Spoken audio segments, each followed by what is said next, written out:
my Patreon friends. This month we are learning how to back unframed work together. This is the piece that we're going to be working on. It's not quite ready for backing, so I'm going to talk about how I reinforce it. Let me grab the one that's like this that I backed to show you a comparison. I'm too short. Okay, so this is how this one is backed. It kind of looks like a shield, and I had a different color background on this. This has green as its base. This one is currently white and gray as the background, and I think I'm going to leave it in that color family for this. So one of the first things that I'm looking for when I'm thinking about how I'm going to back this is I need it to be fairly structurally stable. And one of the things that I noticed is that this one at the top is so floppy. I don't like that. So what I'm going to do is I've built up this area just felting regular roving. I'm going to extend that through here, and then I'm sorry about that. She got her stitches out today and she's allowed to play again, and I don't have the heart to stop her because she was not allowed to play for 2 weeks and it was rough. And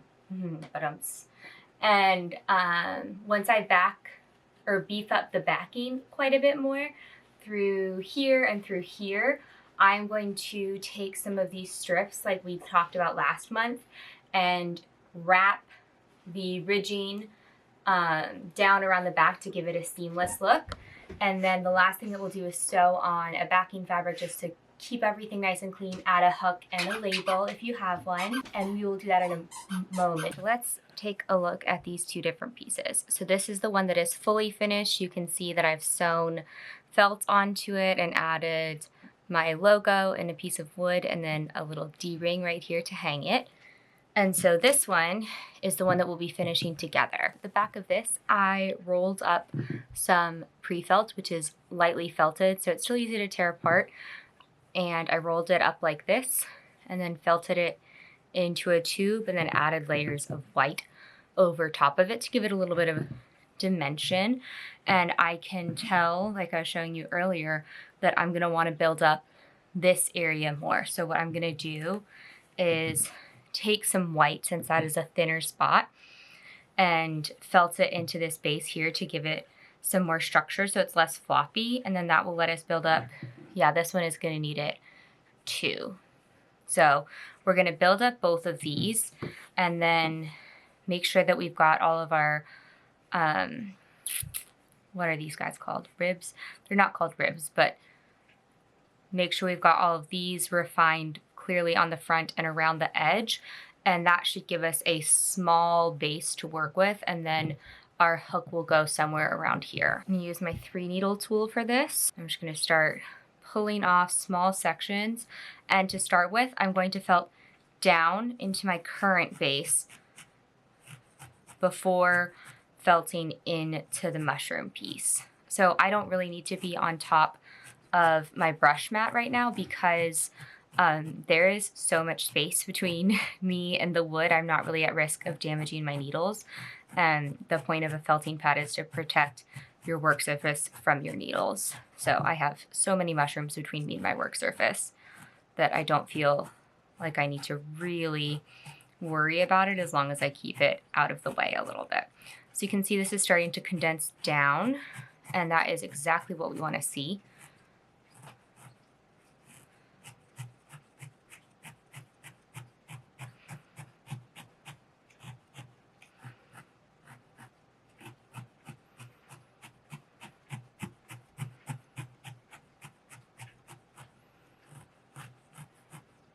So you can start to see how it's wavy right here and that's compressing.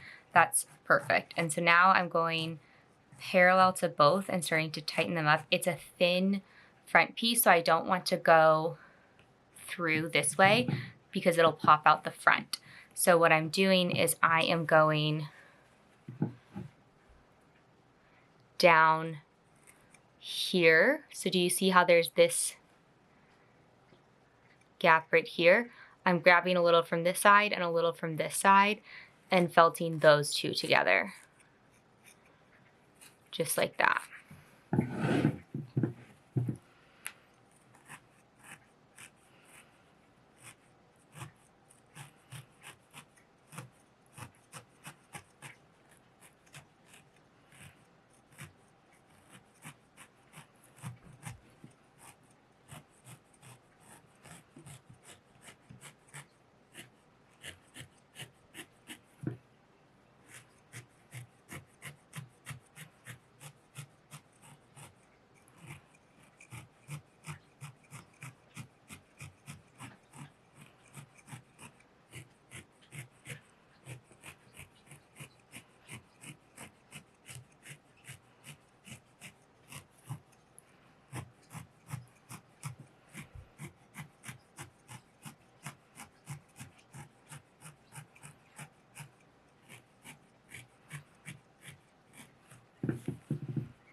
Gills. These are gills. I'm like pretty sure on that. I'll have to Google after this. Maybe editing Amy will put something like right here to tell you what it was. So as I'm building this up, I am pulling pieces of it in towards me and doing that felting down both sides like I was talking about here. And once this becomes a bit more compacted, I'll start to add some more height up through here and up through here on the white of both sides to continue to build up that structure and really support it. You can see it's already less floppy, but there's still some weak points, and it wouldn't damage the integrity of the piece, but it's something that it may not lay the way I want it to, or it may sag, I feel like, over a long period of time, but it may sag. And I want it to be really sturdy in the exact position that I chose. Okay, so now I'm going to start building up through here. Take a little section. And I like to just kind of mash the wool together with my fingers to felt it lightly if I'm adding pieces to it. It makes it a little bit easier to felt because you've already gotten that process started.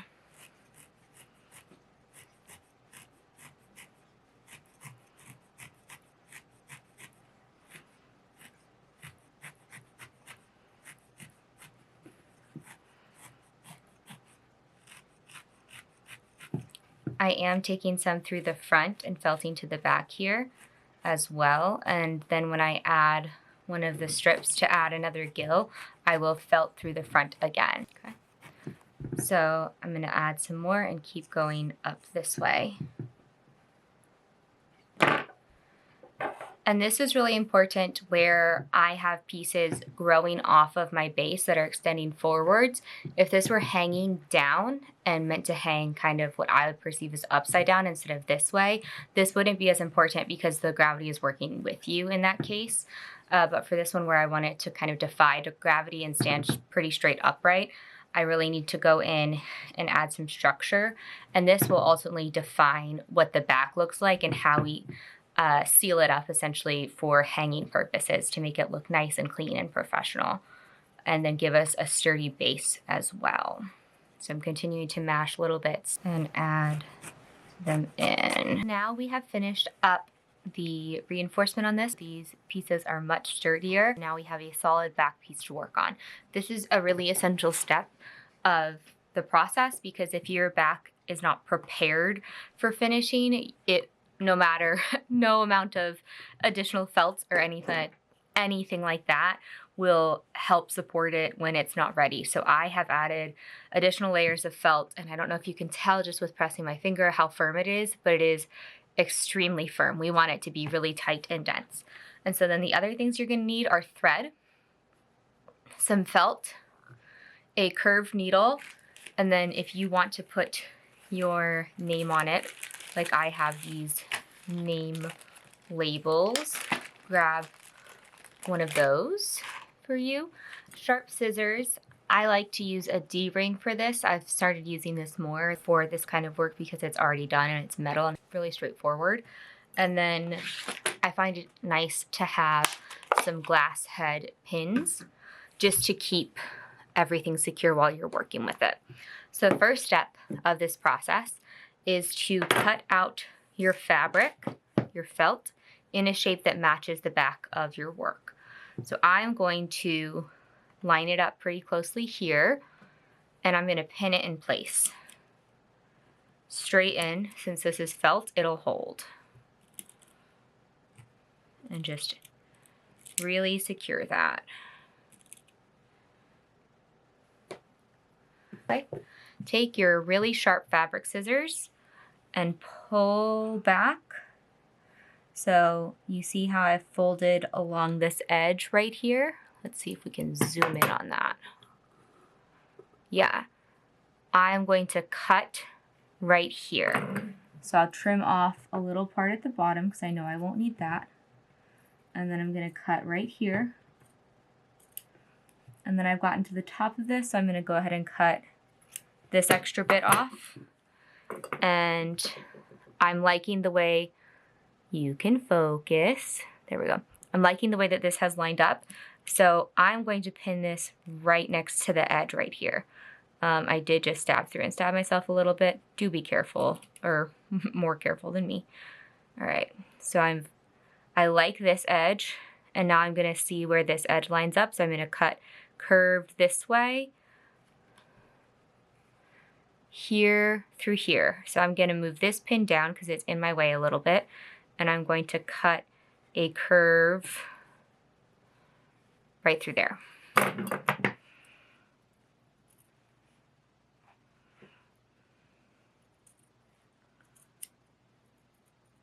Okay, I'm just gonna smooth out that edge a tiny bit. Great, that curve follows the line nicely. Another pin, and now let's look at where this edge goes. It goes right here, and then up top through there. So we're gonna keep cutting that line.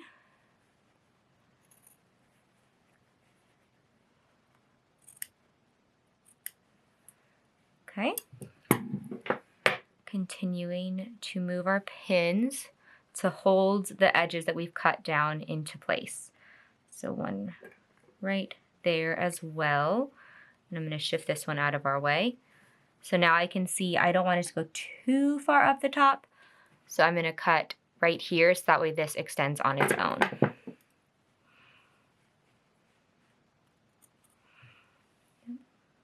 Straight across there.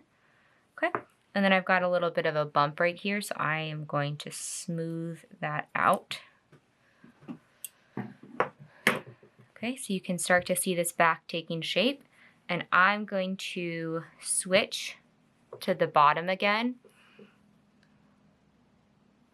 and cut around this side and meet at the top. So for this, I see right here, I'm going to cut this because I don't want this base or backing fabric to extend beyond and change the front of the piece. Okay, so I've cut there, and I'm not quite ready to pin yet because I still need to be able to get my scissors in there.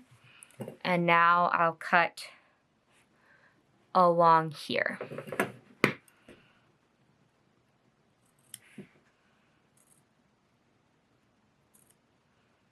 Okay, this is a bit of a tight curve because this mushroom comes out this way, and so I'm going to follow that curve out that direction.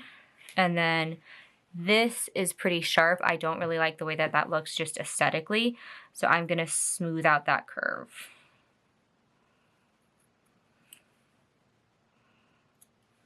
There we go. And now I'm going to work my way over the top here. Check, yep. And I'm gonna just connect these two and not worry too much about the connection because I'm going to pin it in place and refine it. So right now I've got this stretch connected, and I'm gonna get those pins down into place and see that I like where all of it's laying and making sure that I feel good about it. And then if I have any lines to refine, it's really easy to do so at this point.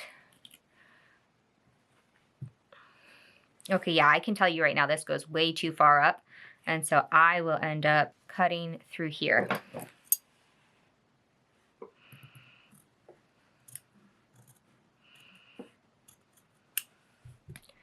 Okay, now I've got this poking up just a little more than I want as well, so we're going to round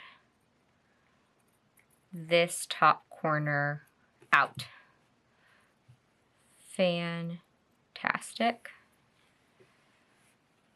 And then this is a bit sharp of an angle as well, so I'm going to unpin it, and I'm just going to round the edge a smidge. So now I have this nice smooth, we don't need to be this close anymore. There we go. This nice smooth backing piece that will nest into all of these different ridges. So before I attach the backing piece to this, I need to decide where I want my label to go, which will probably need to go up a little higher because of how small it is down here.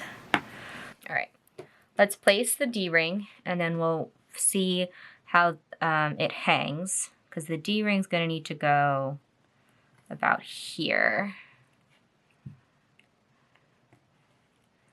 Sorry, little buddy. You need more pins, don't you?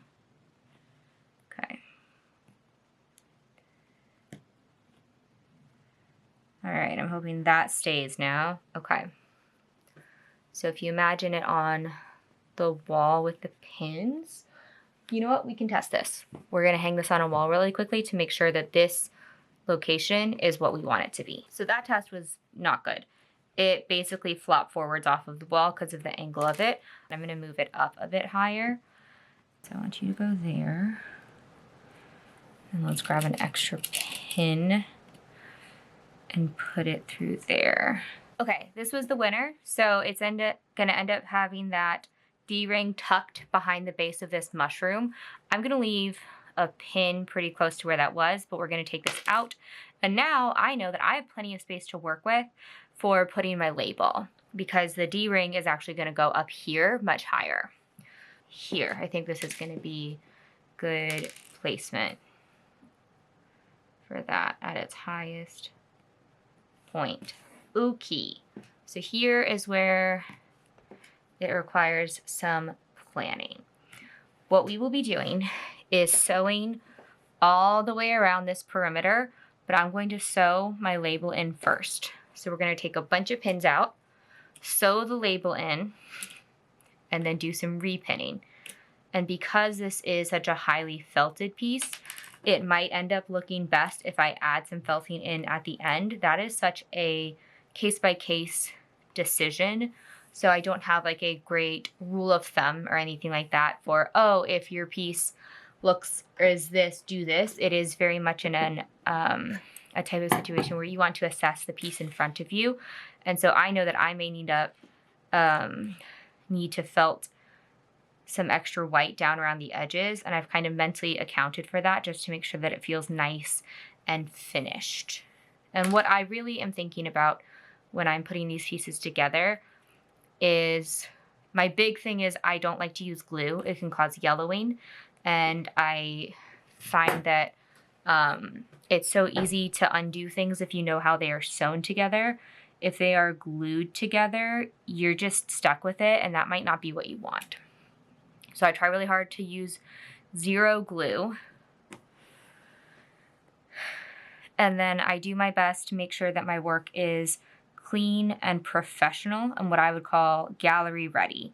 So if this piece leaves my studio after this video is finished filming, I would be perfectly fine with it walking out of my space and going straight to a gallery, and I'd be confident in the way that it looks and how it is professionally presented, and that somebody who isn't me could hang that work without needing to call me and ask me any questions. They would just be so clear and easy. So I just tacked my name tag down on each side, and now I'm going to pop up near the edge of the felt. That was a little too close. Just like that. So I'm right here, and now we're gonna go ahead and pin back down all of this backing fabric.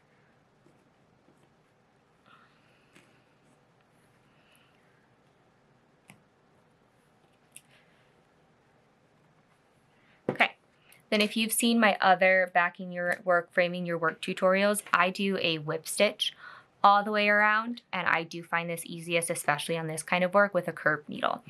So we are going to take that curved needle and sew into the felted portion and keep it as close to the sheet of felt as possible. This will keep our stitches really tight and reduce the risk of this being too visible from behind. So I've placed this through the back like that, and now I am pulling it closed, or pulling the stitch tight.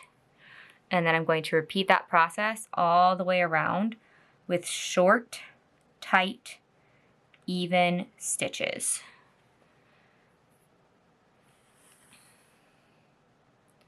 So you can see how close to the edge these stitches are. That's what we're looking for here. And I try to aim to keep my stitches a fingertip width apart or less. That's a good distance for me as a ratio or rule of thumb. And if you have densely felted your base felt enough, this will be extremely easy to sew into and to secure it, because that base will be so tightly packed. And that's exactly what we want to see. If it's too loose, it won't hold together and the thread can tear through it. So you really want to make sure your base is like very well felted before you do this part.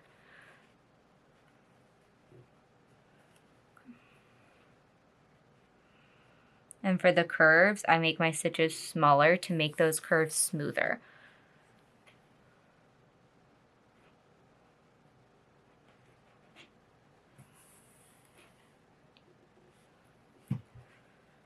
Okay.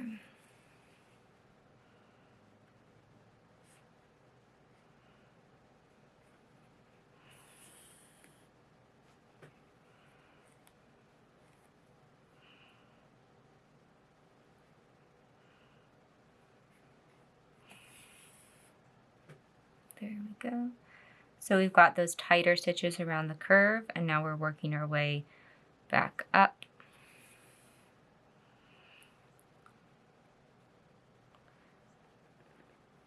And this is another weird tight curve, so just take your time rocking that curved needle back and forth to get your placement just right.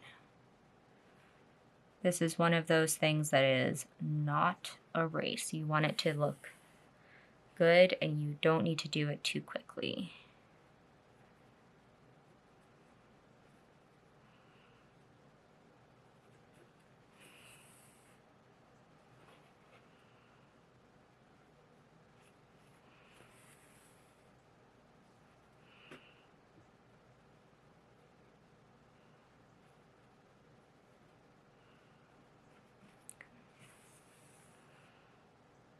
Great. I'm going to pull this pin out because it's kind of in my way.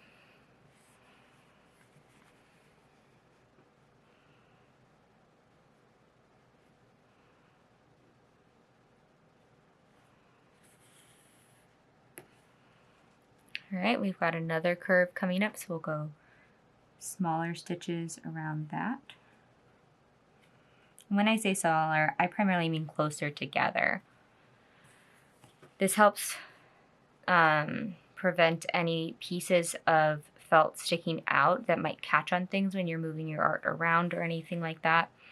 So tighter stitches, as in closer together, really do help smooth that transition out to make sure that this backing won't snag.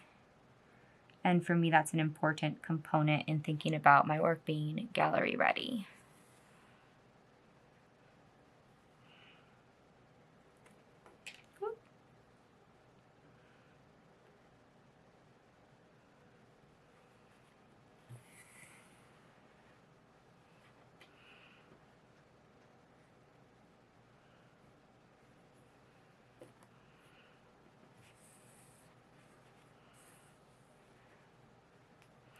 Okay, I'm going to move this down to keep it out of the way of my stitches.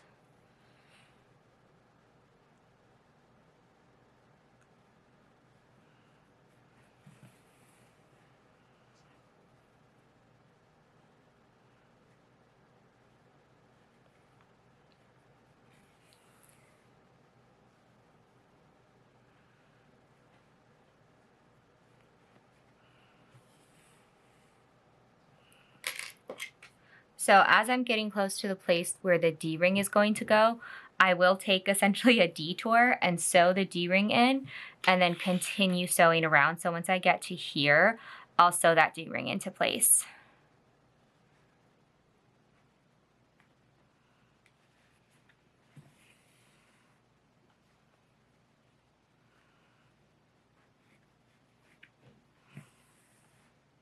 All right, one more stitch.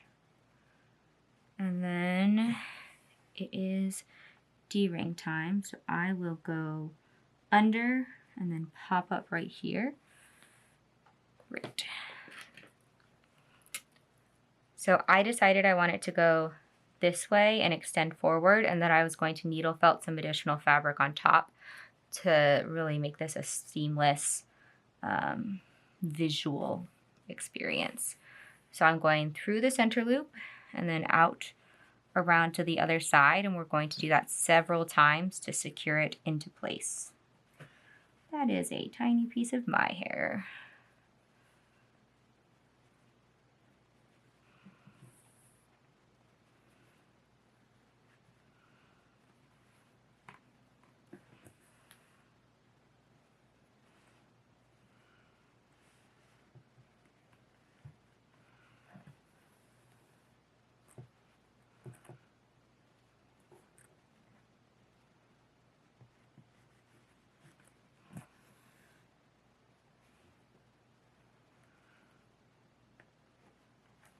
Okay, that is attached, so I'll do one more stitch and then come back up right here to continue my pattern.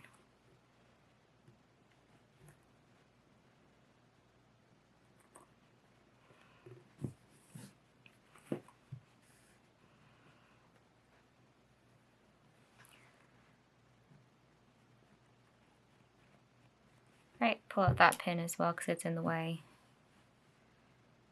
Fantastic. And you can take out these other pins because it's been attached, and I just leave the ones closest to where I'm still yet to attach it in to keep it nice and secure.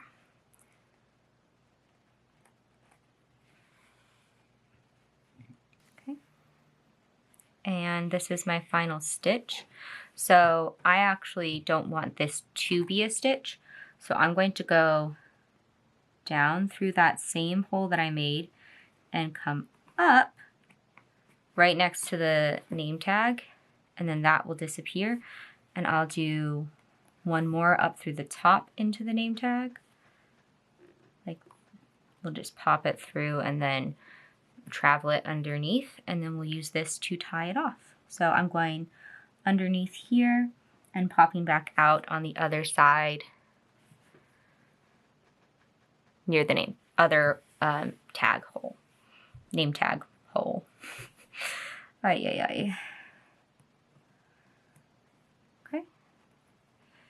And then here, and then down through, and I'm going to come out on the side. Yes, I am.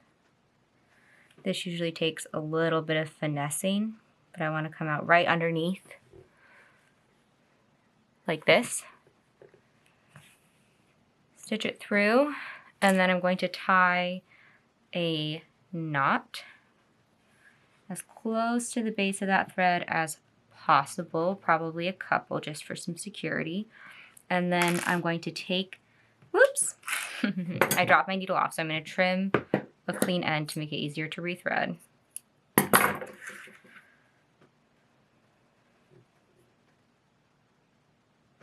Thread it through, and then go back underneath here, and I like to hide where the tail comes out underneath where my nameplate is, and then that's nice and hidden, and we'll trim it off. Look at that little secret underneath there. And now let's go ahead and felt that extra piece of wool on top. I've got my, whoops, I just dropped stuff on the floor. It's okay. I've got some of my white wool right here. That's the exact same color as what I've been using there. And I will felt it up, compress some of it together. I want those wispies to stay on the ends for the most part because that's what I'll use to make it a more seamless attachment. Okay, I'm gonna switch to a larger. And the part that goes over this, I won't be able to felt it anymore because there's metal underneath. I'll break my needle. So I want to felt that bridge quite a lot.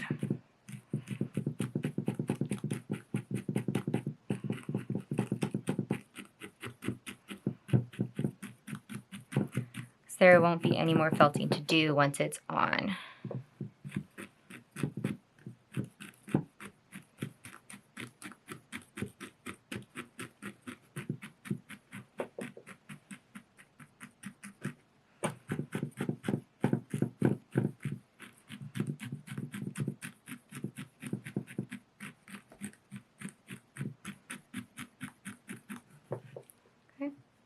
again on the other side.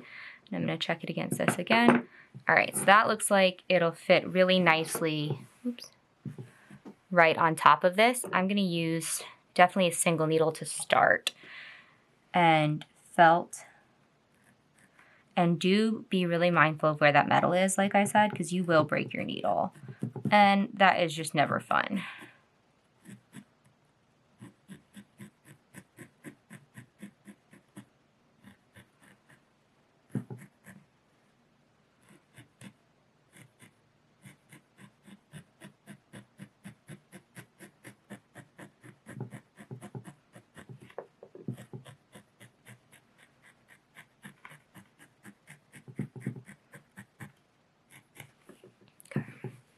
So I'm continuing to felt all the way down through here. Okay,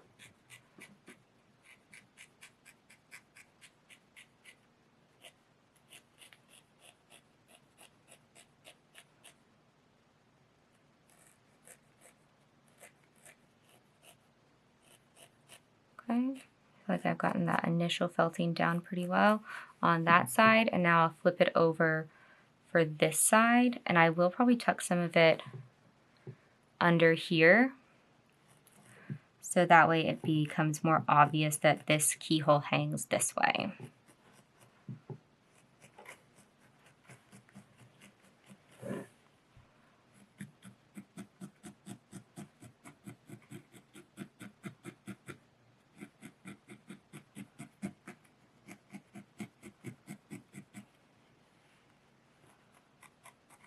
So I'm pulling this forwards and felting just a little bit underneath it on both sides to make sure that it is clear that this keyhole goes in this direction.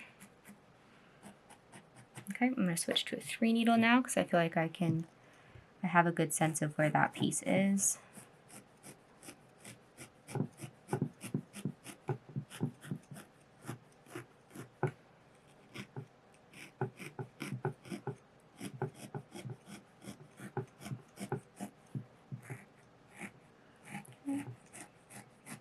And now I know that the middle ends just before here, so I can felt down behind it as well.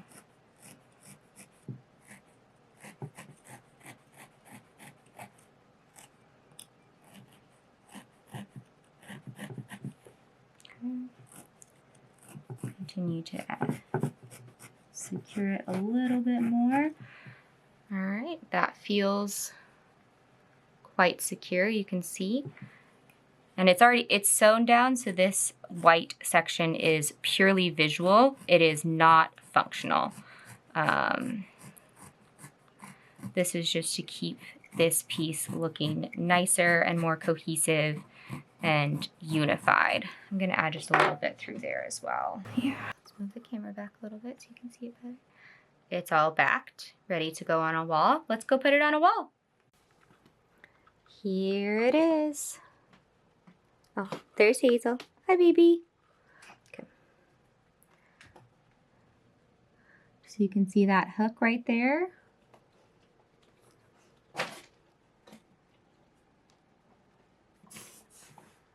Ta-da! Okay, I hope you enjoyed this tutorial. Don't forget to check back for next month's tutorial to vote on it. And thank you so much for being here and a member of my Patreon community. I'm so glad to have you. I hope you have a great day. Bye!